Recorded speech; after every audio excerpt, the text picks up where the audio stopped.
Frankenstein, by Mary Wollstonecraft Shelley. Letter 1. To Mrs. Saville, England. St. Petersburg, December 11th, year 1700-something.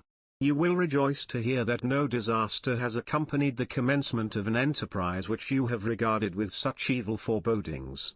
I arrived here yesterday, and my first task is to assure my dear sister of my welfare, and increasing confidence in the success of my undertaking. I am already far north of London, and as I walk in the streets of Petersburg, I feel a cold northern breeze play upon my cheeks, which braces my nerves, and fills me with delight. Do you understand this feeling? This breeze, which has travelled from the regions towards which I am advancing, gives me a foretaste of those icy climes. Inspirited by this wind of promise, my daydreams become more fervent and vivid.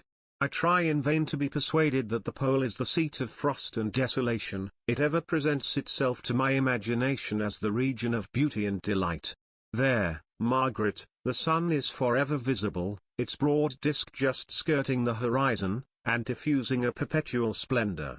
There, for with your leave, my sister, I will put some trust in preceding navigators. Their snow and frost are banished, and, sailing over a calm sea, we may be wafted to a land surpassing in wonders and in beauty every region hitherto discovered on the habitable globe. Its productions and features may be without example, as the phenomena of the heavenly bodies undoubtedly are in those undiscovered solitudes. What may not be expected in a country of eternal light?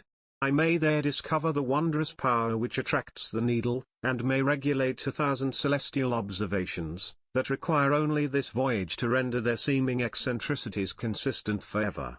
I shall satiate my ardent curiosity with the sight of a part of the world never before visited, and may tread a land never before imprinted by the foot of man. These are my enticements, and they are sufficient to conquer all fear of danger or death, and to induce me to commence this laborious voyage with the joy a child feels when he embarks in a little boat, with his holiday mates, on an expedition of discovery up his native river. But, supposing all these conjectures to be false, you cannot contest the inestimable benefit which I shall confer on all mankind to the last generation, by discovering a passage near the pole to those countries, to reach which at present so many months are requisite, or by ascertaining the secret of the magnet, which, if at all possible, can only be effected by an undertaking such as mine. These reflections have dispelled the agitation with which I began my letter, and I feel my heart glow with an enthusiasm which elevates me to heaven, for nothing contributes so much to tranquilize the mind as a steady purpose, a point on which the soul may fix its intellectual eye.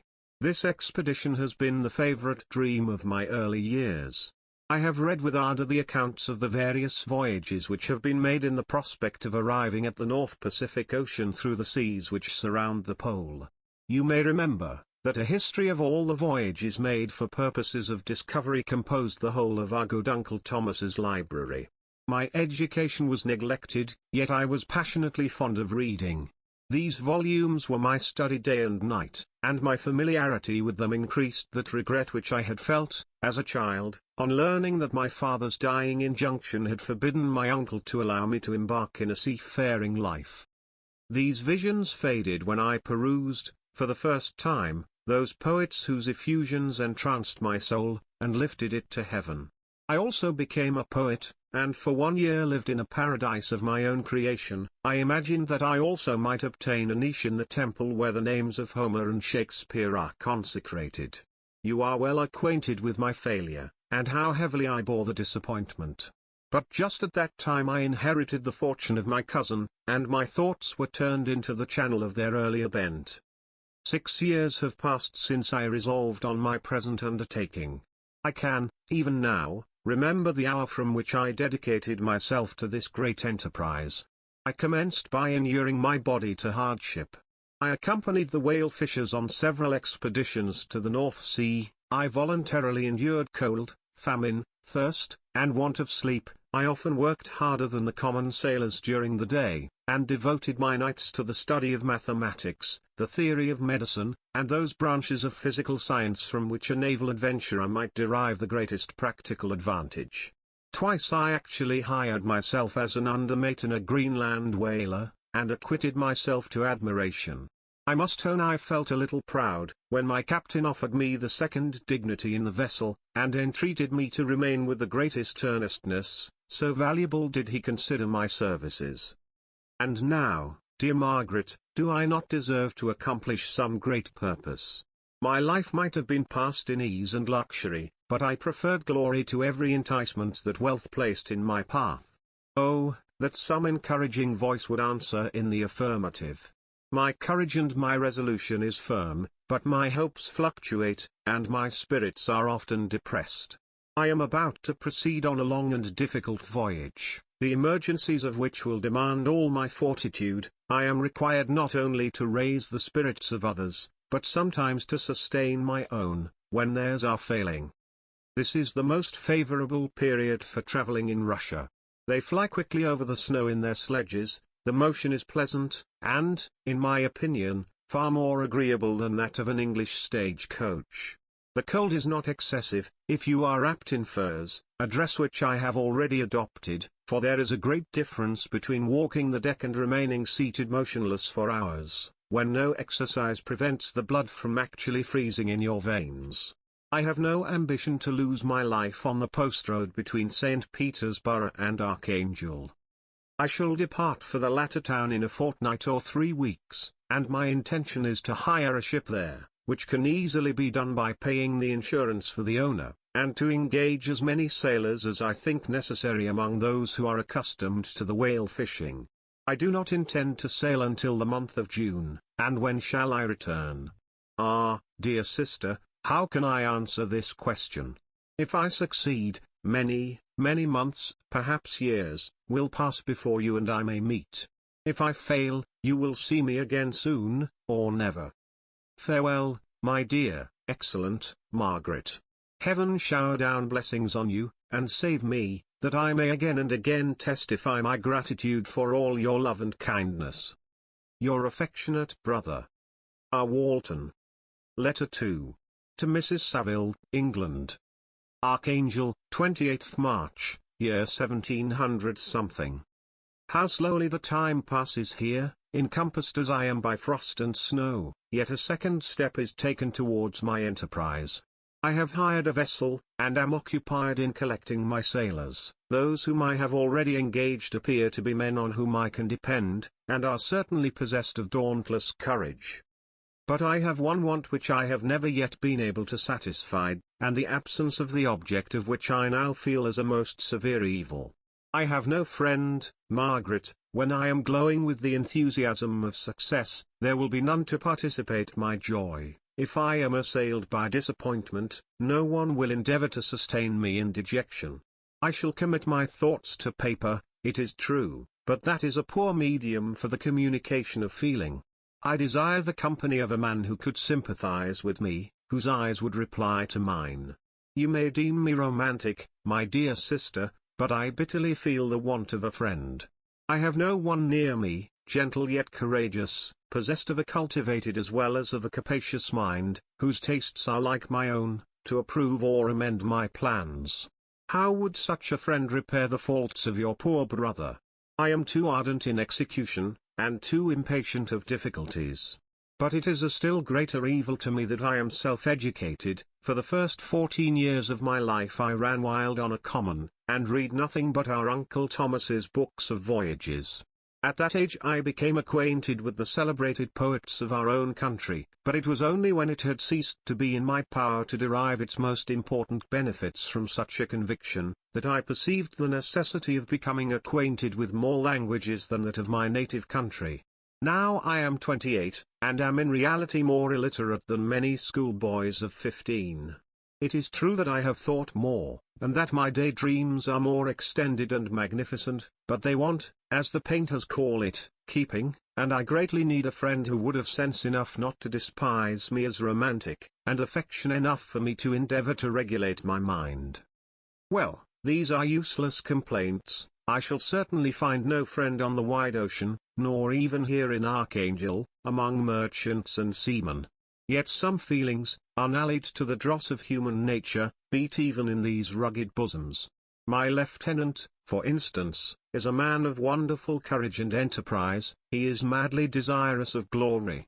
He is an Englishman, and in the midst of national and professional prejudices, unsoftened by cultivation, retains some of the noblest endowments of humanity.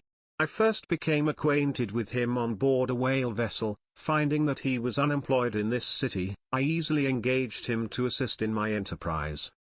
The master is a person of an excellent disposition, and is remarkable in the ship for his gentleness, and the mildness of his discipline.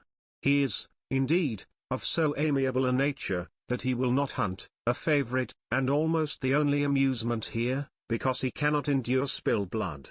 He is, moreover, heroically generous. Some years ago he loved a young Russian lady, of moderate fortune, and having amassed a considerable sum in prize money, the father of the girl consented to the match.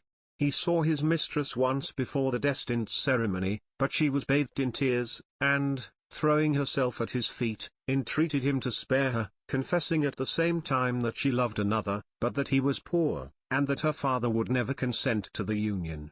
My generous friend reassured the suppliant, and on being informed of the name of her lover instantly abandoned his pursuit. He had already bought a farm with his money, on which he had designed to pass the remainder of his life, but he bestowed the whole on his rival, together with the remains of his prize money to purchase stock, and then himself solicited the young woman's father to consent to her marriage with her lover. But the old man decidedly refused, thinking himself bound in honor to my friend, who, when he found the father inexorable, quitted his country, nor returned until he heard that his former mistress was married according to her inclinations. What a noble fellow! You will exclaim. He is so, but then he has passed all his life on board a vessel, and has scarcely an idea beyond the rope and the shroud. But do not suppose that, because I complain a little, or because I can conceive a consolation for my toils which I may never know, that I am wavering in my resolutions. Those are as fixed as fate, and my voyage is only now delayed until the weather shall permit my embarkation. The winter has been dreadfully severe, but the spring promises well, and it is considered as a remarkably early season, so that, perhaps, I may sail sooner than I expected. I shall do nothing rashly. You know me sufficiently to confide in my prudence and considerateness whenever the safety of others is committed to my care. I cannot describe to you my sensations on the near prospect of my undertaking. It is impossible to communicate to you a conception of the trembling sensation, half pleasurable and half fearful, with which I am preparing to depart. I am going to unexplored regions, to the land of mist and snow, but I shall kill no albatross, therefore do not be alarmed for my safety. Shall I meet you again, after having traversed immense seas, and returned by the most southern cape of Africa or America? I dare not expect such success, yet I cannot bear to look on the reverse of the picture. Continue to write to me by every opportunity. I may receive your letters, though the chance is very doubtful, on some occasions when I need them most to support my spirits. I love you very tenderly. Remember me with affection, should you never hear from me again. Your affectionate brother, Robert Walton. Letter 3. To Mrs. Saville, England.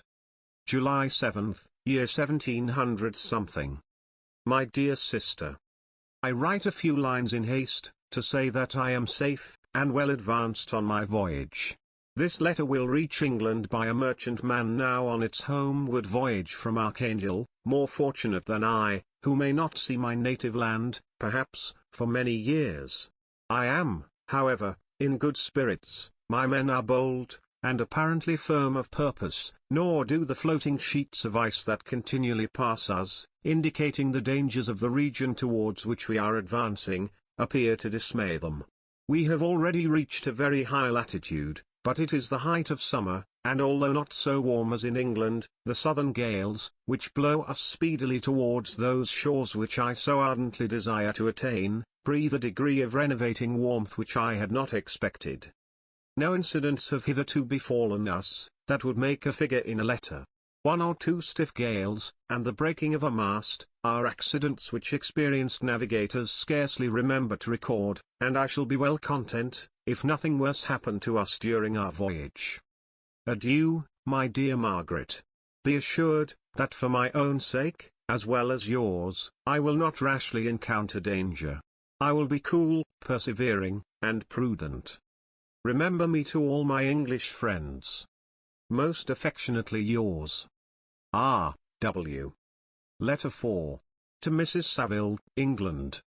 August 5th, year 1700 something.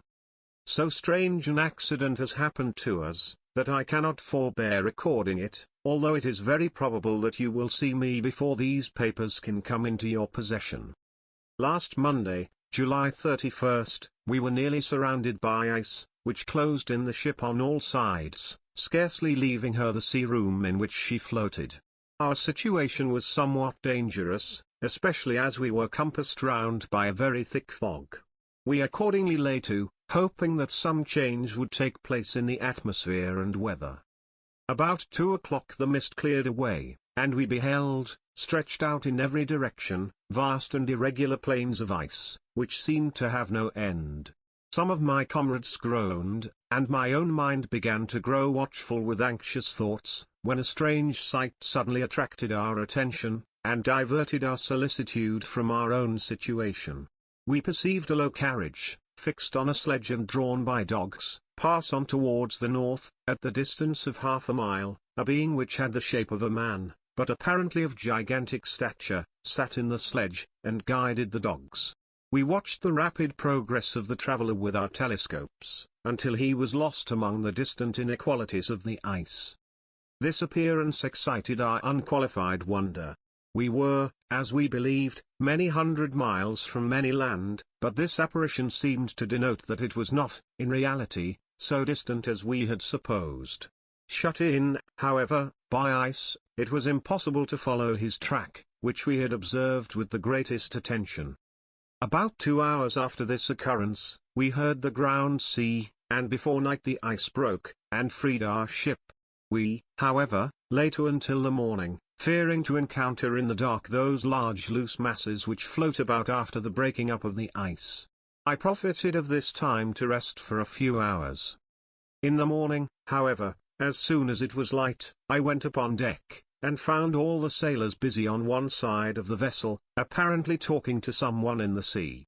It was, in fact, a sledge, like that we had seen before, which had drifted towards us in the night, on a large fragment of ice. Only one dog remained alive, but there was a human being within it, whom the sailors were persuading to enter the vessel. He was not, as the other traveller seemed to be, a savage inhabitant of some undiscovered island, but an European. When I appeared on deck, the master said, "Here is our captain, and he will not allow you to perish on the open sea." On perceiving me, the stranger addressed me in English, although with a foreign accent. "Before I come on board your vessel," said he, "will you have the kindness to inform me whither you are bound?" You may conceive my astonishment on hearing such a question addressed to me from a man on the brink of destruction, and to whom I should have supposed that my vessel would have been a resource which he would not have exchanged for the most precious wealth the earth can afford. I replied, however, that we were on a voyage of discovery towards the northern pole. Upon hearing this he appeared satisfied, and consented to come on board. Good God! Margaret, if you had seen the man who thus capitulated for his safety, your surprise would have been boundless. His limbs were nearly frozen, and his body dreadfully emaciated by fatigue and suffering. I never saw a man in so wretched a condition. We attempted to carry him into the cabin, but as soon as he had quitted the fresh air, he fainted. We accordingly brought him back to the deck, and restored him to animation by rubbing him with brandy, and forcing him to swallow a small quantity. As soon as he showed signs of life, we wrapped him up in blankets, and placed him near the chimney of the kitchen stove. By slow degrees he recovered, and ate a little soup, which restored him wonderfully. 2 days passed in this manner before he was able to speak, and I often feared that his sufferings had deprived him of understanding. When he had in some measure recovered, I removed him to my own cabin, and attended on him as much as my duty would permit. I never saw a more interesting creature. His eyes have generally an expression of wildness, and even madness, but there are moments when, if anyone performs an act of kindness towards him, or does him any the most trifling service, his whole countenance is lighted up, as it were, with a beam of benevolence and sweetness that I never saw equalled. But he is generally melancholy and despairing, and sometimes he gnashes his teeth, as if impatient of the weight of woes that oppresses him. When my guest was a little recovered, I had great trouble to keep off the men, who wished to ask him 1,000 questions, but I would not allow him to be tormented by their idle curiosity, in a state of body and mind whose restoration evidently depended upon entire repose. Once, however, the lieutenant asked, why he had come so far upon the ice in so strange a vehicle. His countenance instantly assumed an aspect of the deepest gloom, and he replied, to seek one who fled from me. And did the man whom you pursued travel in the same fashion? Yes. Then I fancy we have seen him, for, the day before we picked you up, we saw some dogs drawing a sledge, with a man in it, across the ice. This aroused the stranger's attention, and he asked a multitude of questions concerning the route which the demon, as he called him, had pursued. Soon after, when he was alone with me, he said, I have, doubtless, excited your curiosity, as well as that of these good people, but you are too considerate to make inquiries. Certainly, it would indeed be very impertinent and inhuman in me to trouble you with any inquisitiveness of mine. And yet you rescued me from a strange and perilous situation, you have benevolently restored me to life. Soon after this he inquired, if I thought that the breaking up of the ice had destroyed the other sledge. I replied, that I could not answer with any degree of certainty, for the ice had not broken until near midnight, and the traveller might have arrived at a place of safety before that time, but of this I could not judge. From this time the stranger seemed very eager to be upon deck, to watch for the sledge which had before appeared, but I have persuaded him to remain in the cabin, for he is far too weak to sustain the rawness of the atmosphere. But I have promised that some one should watch for him, and give him instant notice if any new object should appear in sight. Such is my journal of what relates to this strange occurrence up to the present day. The stranger has gradually improved in health, but is very silent, and appears uneasy when anyone except myself enters his cabin. Yet his manners are so conciliating and gentle, that the sailors are all interested in him, although they have had very little communication with him. For my own part, I begin to love him as a brother, and his constant and deep grief fills me with sympathy and compassion. He must have been a noble creature in his better days, being even now in wreck so attractive and amiable. I said in one of my letters, my dear Margaret, that I should find no friend on the wide ocean, yet I have found a man who, before his spirit had been broken by misery, I should have been happy to have possessed as the brother of my heart. I shall continue my journal concerning the stranger at intervals, should I have any fresh incidents to record. August 13th, year 1700 something. My affection for my guest increases every day. He excites at once my admiration and my pity to an astonishing degree. How can I see so noble a creature destroyed by misery without feeling the most poignant grief? He is so gentle, yet so wise, his mind is so cultivated, and when he speaks, although his words are culled with the choicest art, yet they flow with rapidity and unparalleled eloquence. He is now much recovered from his illness, and is continually on the deck, apparently watching for the sledge that preceded his own. Yet, although unhappy, he is not so utterly occupied by his own misery, but that he interests himself deeply in the employments of others. He has asked me many questions concerning my design, and I have related my little history frankly to him. He appeared pleased with the confidence, and suggested several alterations in my plan, which I shall find exceedingly useful.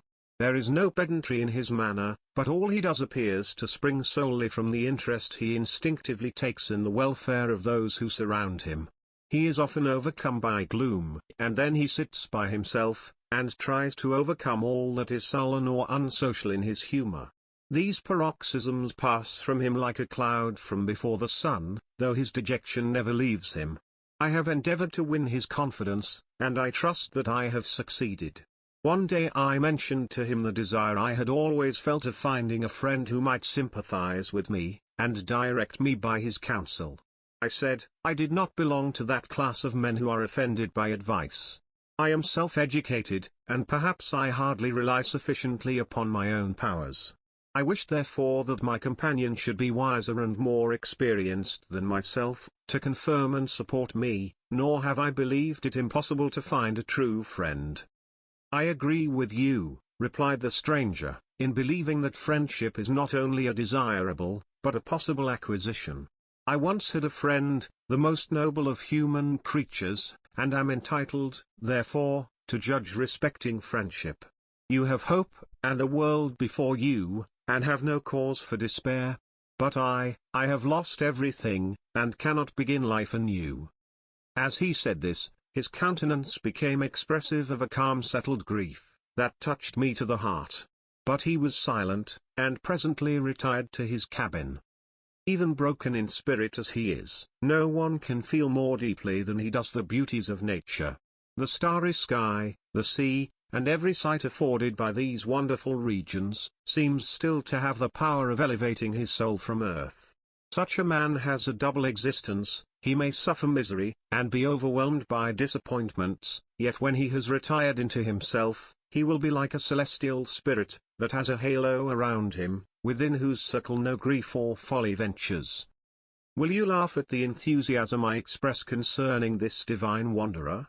If you do, you must have certainly lost that simplicity which was once your characteristic charm. Yet, if you will, smile at the warmth of my expressions, while I find every day new causes for repeating them. August 19th, year 1700 something. Yesterday the stranger said to me, "You may easily perceive, Captain Walton, that I have suffered great and unparalleled misfortunes. I had determined, once, that the memory of these evils should die with me, but you have won me to alter my determination. You seek for knowledge and wisdom, as I once did, and I ardently hope that the gratification of your wishes may not be a serpent to sting you, as mine has been. I do not know that the relation of my misfortunes will be useful to you, yet, if you are inclined, listen to my tale. I believe that the strange incidents connected with it will afford a view of nature, which may enlarge your faculties and understanding. You will hear of powers and occurrences, such as you have been accustomed to believe impossible, but I do not doubt that my tale conveys in its series internal evidence of the truth of the events of which it is composed. You may easily conceive that I was much gratified by the offered communication, yet I could not endure that he should renew his grief by a recital of his misfortunes. I felt the greatest eagerness to hear the promised narrative, partly from curiosity, and partly from a strong desire to ameliorate his fate, if it were in my power. I expressed these feelings in my answer. "I thank you," he replied, "for your sympathy, but it is useless, my fate is nearly fulfilled. I wait but for one event, and then I shall repose in peace. I understand your feeling," continued he, perceiving that I wished to interrupt him, "but you are mistaken, my friend. If thus you will allow me to name you, nothing can alter my destiny. Listen to my history, and you will perceive how irrevocably it is determined." He then told me, that he would commence his narrative the next day when I should be at leisure. This promise drew from me the warmest thanks. I have resolved every night, when I am not engaged, to record, as nearly as possible in his own words, what he has related during the day. If I should be engaged, I will at least make notes. This manuscript will doubtless afford you the greatest pleasure, but to me, who know him, and who hear it from his own lips, with what interest and sympathy shall I read it in some future day?